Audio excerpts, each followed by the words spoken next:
Después de ese primer tema que hemos tocado, vamos ya con yihadismo. Vamos con terrorismo islamista, que lamentablemente se ha convertido en una constante informativa en las últimas décadas.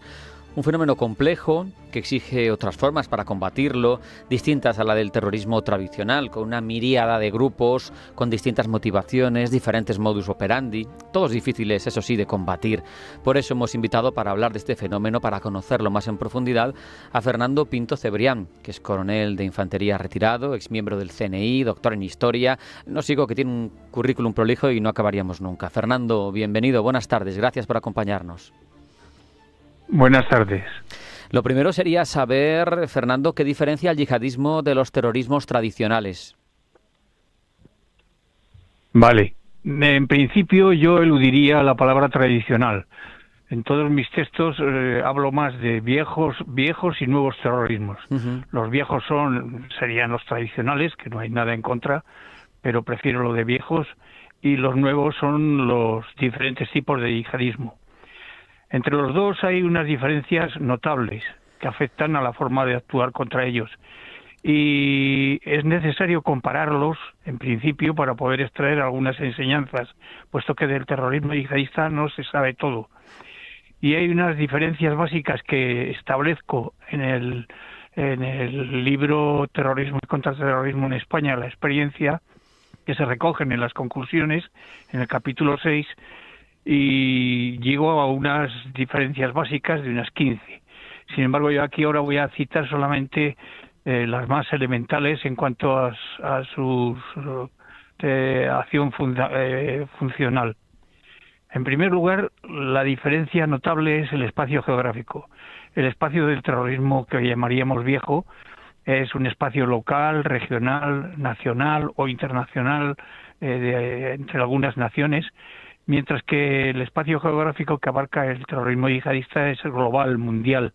Ahí tenemos a Oriana Fallaci, la italiana que escribió en 2004 La fuerza de la razón, en un segundo libro en contra del yihadismo, en el que habla de Eurabia en relación con Europa. Y bien, es una manera de ver cómo la expansión colonialista del yihadismo es más bien global que local. En segundo lugar, el perfil. El perfil es concreto, el de los terrorismos viejos de terroristas. Es decir, son, pues eso, gente de las zonas, puede ser de diferentes regiones, pero siempre está actuando en concreto en una región determinada. Sin embargo, la diferencia del perfil con el terrorismo yihadista es que hay una diferencia de origen geográfico, de etnia, de idioma. Es decir, al ser global puede venir de cualquier sitio. La ideología también tiene diferencias. El terrorismo viejo es más de carácter político-social, mientras que la del yihadismo es religiosa, radical, con un fanatismo exacerbado.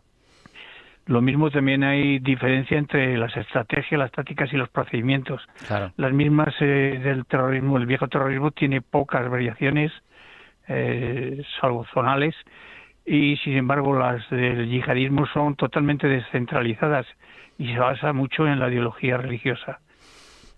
Podemos encontrar también diferencias en la estructura organizativa, es decir, la del terrorismo viejo es jerarquizada, es piramidal, son profesionalizados en comandos, aunque haya gente que actúe fuera de ellos, es clandestina, y sin embargo la del yihadismo es no jerarquizada, está desligada de la sociedad y está abierta a todo musulmán. Claro.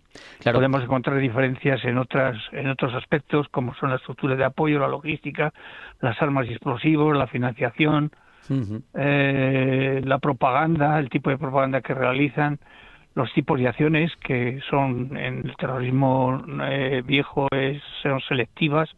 Es raro que se actúe indiscriminadamente, sin embargo, en el terrorismo yihadista existe mucha indiscriminación en los atentados. Claro. Los objetivos son concretos en ese terrorismo, en el viejo, pero en el otro es todo el mundo occidental, los musulmanes de paz y los de otras religiones, especialmente los cristianos, a los que acusan de todos sus fracasos. Fernando, las relaciones foráneas, pues también, sí. Quería preguntarle, con estas características tan distintas que nos está contando entre el terrorismo viejo y el nuevo, el del yihadismo, ¿qué herramientas funcionan mejor contra estos terrorismos relacionados con el yihadismo? Porque las herramientas, supongo que con toda esa panoplia de características distintas, explíquenos.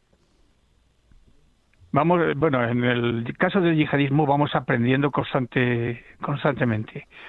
Pero en primer lugar, lo que más se valora es la experiencia. Es decir, sabemos que en España hay menos atentados yihadistas porque ha habido experiencia de lucha contra el terrorismo. En España teníamos a ETA, teníamos a Iparretarrak, teníamos al Grapo y otros terrorismos que han permitido que haya, por experiencia, unas adaptaciones más rápidas a la lucha contra el terrorismo yihadista. También hay menos atentados yihadistas porque se dice que los yihadistas quieren libre el paso hacia Europa por España. Y por otro lado también hay quien dice que la experiencia no tiene valor, no tiene utilidad porque es una novedad. Y sin embargo hay otros que dicen que hay necesidad, la mayoría, de cambios basados en la experiencia ante esta nueva novedad. Por encima de opiniones, la experiencia positiva es necesaria para las transformaciones que se vayan a efectuar, pero la lucha concreta se desarrolla. Hasta ahora lo hemos visto con los franceses en el Sahel. Era una lucha en el frente operativo tanto militar como policial, única y exclusivamente, de tal manera que se actuaba sobre ellos, pero cuando la gente se retiraba, los yihadistas volvían a aparecer. Y eso es lo que ha motivado en cierta forma la salida de Francia del Sahel. El reconocimiento también del frente estructural, es decir, hay que luchar contra las vulnerabilidades, las causas en el fondo que promueven este terrorismo yihadista. Y luego el frente ideológico, que ese más es concreto, es con respecto a la forma de pensar de los yihadistas. La combinación de estos tres frentes sería lo ideal. Claro. Estados Unidos ya lo reconoció cuando en Irak y Siria luchó contra el Estado Islámico y reconoció que le había faltado el frente estructural. No habla del ideológico, pero sí del frente estructural. Y Macron lo acaba de reconocer hace no mucho, diciendo que hay que cambiar la forma de actuar contra los yihadistas, no solamente en el frente militar operativo, sino que hay que añadirle la lucha en los otros frentes, como digo. La educación, mejorar el bienestar de las zonas donde surgen, de donde se nutren estos grupos. Eso es, sí. Eso es parte del frente estructural. Es decir, hay que acudir a la educación, hay que acudir a la formación, hay que acudir a la resolución de todas las vulnerabilidades que hacen que los estados, por ejemplo, en el Sahel, se hayan convertido en estados fallidos o en estados pues que están muy debilitados y por lo tanto permiten que el yihadismo penetre en ellos. Porque es que el yihadismo va a preguntar a la gente, le va a decir, mirad cómo actúan contra vosotros, mirad lo que os han hecho. Es decir, nosotros podemos resolver vuestros problemas, emplean para ello dinero o el apoyo de otros grupos yihadistas como Al-Qaeda o el Estado Islámico. Porque en principio el yihadismo, por ejemplo, del Sahel, es un yihadismo local, negroafricano, que surge también con el salafismo o el wahabismo, pero que con el tiempo se incorpora a Al-Qaeda o al Estado Islámico de acuerdo con lo que puede obtener de ellos. Y entonces estos terrorismos reciben el nombre curioso de local, dentro de lo global, lo local, que bueno. Han sido condicionados y hechos de esa manera. Claro. Eso es. Fernando, es decir, todo lo que estamos hablando... Sí, dime. ¿Sí? Diga. Sí, dígame. No, todo lo que estábamos diciendo de la educación, de la formación, eso forma parte del frente estructural. Si no optamos por esto, resulta que ese estado o ese país que está siendo invadido por los yihadistas se encuentra lleno de vulnerabilidades que van a ser aprovechadas por los yihadistas, porque para los yihadistas la sociedad no existe, actúan por el terror y da lo mismo. Es decir, resuelven sus problemas con dinero o como sea y los incorporan captándolos, sobre todo a los jóvenes. Y no hay más. Es decir, no esperemos que con la religión vayan a captar a más gente, porque hay mucha gente de los que operan, por ejemplo, en el Sahel, que no tienen ni idea, ni siquiera saben rezar correctamente. Claro. Fernando, tienes un libro, Al-Ándalus, Humillación histórica al yihadismo, en el que insistes en que entendamos cómo operan y cómo actúan, qué convicciones tienen estos terrorismos extremos. Yo te pido una conclusión interesante de tu texto. Pues es que el texto se refiere al Andalus porque los yihadistas emplean mucho el término de al-Ándalus para reislamizar, para decir que hay que volver a aquello que les empujó al fracaso, es decir, a los viejos cristianos y a unos malos musulmanes. Y todo eso hay que volverlo a hacer renacer.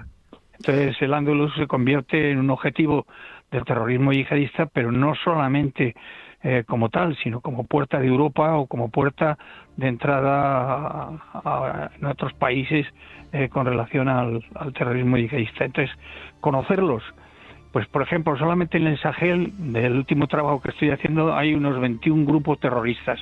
Cada uno tiene su nombre, claro, dependiente del que lo dirige, y tienen territorios diferentes donde actúan, teniendo en cuenta que su forma de pensar, pues sí, es los principios del Islam, los 5 principios del Islam.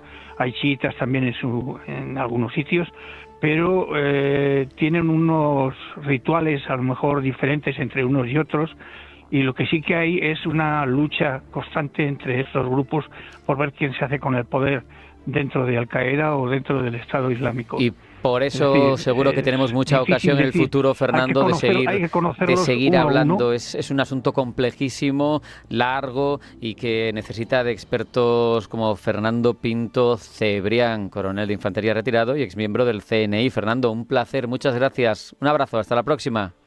Muchas gracias a vosotros.